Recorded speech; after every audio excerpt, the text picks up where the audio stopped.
ଜୟ ଜଗନ୍ନାଥ। ଶ୍ରୀମଦ୍ ଭଗବତ ଗୀତାର ପ୍ରଥମ ଅଧ୍ୟାୟର 17 ଏବଂ 18ତମ ଶ୍ଲୋକ ସମ୍ପୂର୍ଣ୍ଣ ଅର୍ଥ ସହ ମନ୍ତ୍ର।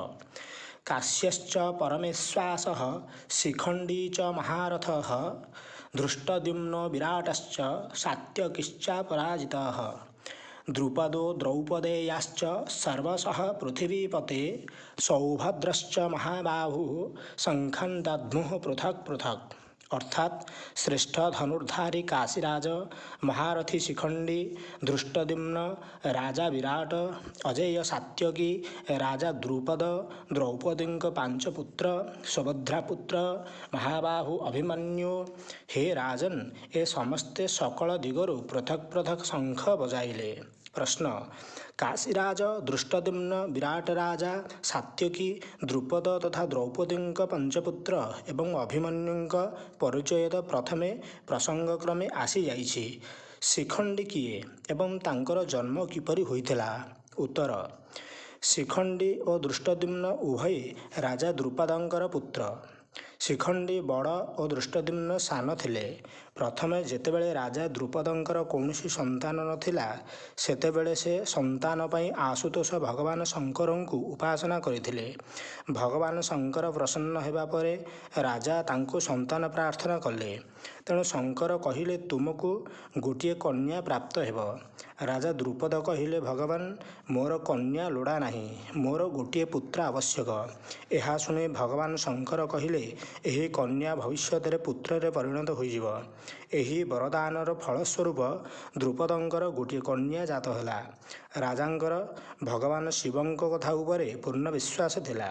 ତେଣୁ ସେ ତାକୁ ପୁତ୍ର ବୋଲି ପ୍ରଚାର କଲେ। ରାଣୀ ମଧ୍ୟ କନ୍ୟାକୁ ସମସ୍ତଙ୍କଠାରୁ ଲୁଚାଇ ପ୍ରକୃତ କଥା କାହାରିକୁ ଜାଣିବାକୁ ଦେଇନଥିଲେ। ସେହି କନ୍ୟାର ନାମ ପୁଅଙ୍କ ପରି ଶିଖଣ୍ଡୀ ରଖାଯାଇଥିଲା ଏବଂ ତାଙ୍କୁ ରାଜକୁମାର ପରି ପୋଷାକ ପିନ୍ଧାଇ ଉପଯୁକ୍ତ କ୍ରମରେ ଯଥାବିଧି ବିଦ୍ୟାଧ୍ୟୟନ କରାଇ ଦିଆଗଲା।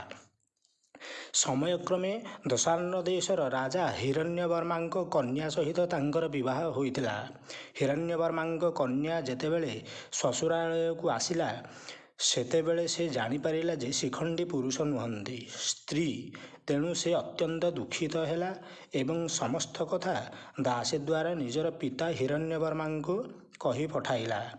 ରାଜା ହିରଣ୍ୟବର୍ମାଙ୍କର ଦ୍ରୁପଦଙ୍କ ଉପରେ ବଡ଼ କ୍ରୋଧ ହେଲା ଏବଂ ସେ ଦ୍ରୁପଦଙ୍କୁ ଆକ୍ରମଣ କରି ତାଙ୍କୁ ମାରିଦେବା ବୋଲି ନିଶ୍ଚୟ କଲେ। ଏହି ସମ୍ବାଦ ପାଇ ଯୁଦ୍ଧରୁ ରକ୍ଷା ପାଇବା ନିମନ୍ତେ ରାଜା ଦ୍ରୁପଦ ଦେବ ଆରାଧନା କଲେ। ଏଣେ ପୁରୁଷ ବେଶ ଧରିଥିବା ଶିଖଣ୍ଡୀ ତାଙ୍କ ହେତୁ ପିତାଙ୍କ ଉପରେ ଭୟାନକ ବିପତ୍ତି ମାଡ଼ି ଆସିବାର ଦେଖି ବଡ଼ ଦୁଃଖିତ ହେଲେ ଏବଂ ପ୍ରାଣତ୍ୟାଗ କରିବାକୁ ନିଶ୍ଚୟ କରି ଚୁପଚାପ ଘରୁ ବାହାରିଗଲେ। ବଣରେ ସ୍ଥୂଣାକର୍ଣ୍ଣ ନାମରେ ଜଣେ ଐଶ୍ୱର୍ଯ୍ୟବାନ ଯକ୍ଷଙ୍କ ସଙ୍ଗେ ତାଙ୍କର ଭେଟ ହେଲା। ଯକ୍ଷ ଦୟାକରି ତାଙ୍କୁ କିଛି ଦିନ ପାଇଁ ନିଜର ପୁରୁଷତ୍ୱ ଦାନ କରି ତା ବଦଳରେ ତାଙ୍କର ସ୍ତ୍ରୀତ୍ୱ ଗ୍ରହଣ କରିନେଲେ। ଏହିପରି ଭାବରେ ଶିଖଣ୍ଡୀ ସ୍ତ୍ରୀରୁ ପୁରୁଷ ହୋଇଗଲେ ଓ ଘରକୁ ଫେରି ମାତା ପିତାଙ୍କୁ ଆଶ୍ୱାସନା ଦେଲେ ଏବଂ ଶ୍ୱଶୁର ହିରଣ୍ୟବର୍ମାଙ୍କୁ ନିଜ ପୁରୁଷତ୍ୱର ପରୀକ୍ଷା ଦେଇ ଶାନ୍ତ କରାଇଲେ। ପରେ କୁବେରଙ୍କ ଶାପରେ ସ୍ଥୂଣାକର୍ଣ୍ଣ ସାରା ଜୀବନ ସ୍ତ୍ରୀ ହୋଇ ରହିଗଲେ। ତେଣୁ ଶିଖଣ୍ଡୀକୁ ଆଉ ପୁରୁଷତ୍ୱ ଫେରାଇବାକୁ ପଡ଼ିଲା ନାହିଁ। ଏପରି ଭାବେ ସେ ପୁରୁଷ ହୋଇ ରହିଗଲେ। ପିତାମହ ଭୀଷ୍ମଙ୍କୁ ଏସବୁ ବୃତ୍ତାନ୍ତ ଜଣାଥିଲା। ତେଣୁ ସେ ତାଙ୍କ ଉପରକୁ ଶସ୍ତ୍ର ପ୍ରୟୋଗ କରିନଥିଲେ। ଶିଖଣ୍ଡୀ ମଧ୍ୟ ନିଜେ ଜଣେ ବିଖ୍ୟାତ ଶୂରବୀର, ମହାରଥୀ ଓ ଯୋଦ୍ଧା ଥିଲେ। ତାଙ୍କ ସମ୍ମୁଖରେ ରଖି ଅର୍ଜୁନ ପିତାମହ ଭୀଷ୍ମଙ୍କୁ ମାରିଥିଲେ। ପ୍ରଶ୍ନ: ସମସ୍ତେ ପୃଥକ୍ ପୃଥକ୍ ଶଙ୍ଖ ବଜାଇଲେ, ଏହି କଥାରେ କ'ଣ କିଛି ବିଶେଷ ତାତ୍ପର୍ଯ୍ୟ ଅଛି? ଉତ୍ତର: ସର୍ବଶଃ ଶବ୍ଦ ଦ୍ୱାରା ସଞ୍ଜୟ ଏହା ଦେଖାଇବାକୁ ଯାଉଛନ୍ତି ଯେ ଶ୍ରୀକୃଷ୍ଣ, ପଞ୍ଚପାଣ୍ଡବ ଏବଂ କାଶୀରାଜ ଆଦି ପ୍ରଧାନ ପ୍ରଧାନ ଯୋଦ୍ଧାମାନେ, ଯାହାଙ୍କର ନାମ ପୂର୍ବରୁ କୁହାଯାଇଛି, ଓ ତା ଛଡ଼ା ପାଣ୍ଡବ ସେନା ମଧ୍ୟରେ ଯେତେ ରଥୀ, ମହାରଥୀ ଏବଂ ଅତିରଥୀ ବୀର ଥିଲେ, ସେମାନେ ସମସ୍ତେ ନିଜ ନିଜର ଶଙ୍ଖ ବଜାଇଲେ। ଏହା ହିଁ ଏହି କଥାର ବିଶେଷ ତାତ୍ପର୍ଯ୍ୟ ସମ୍ବନ୍ଧ।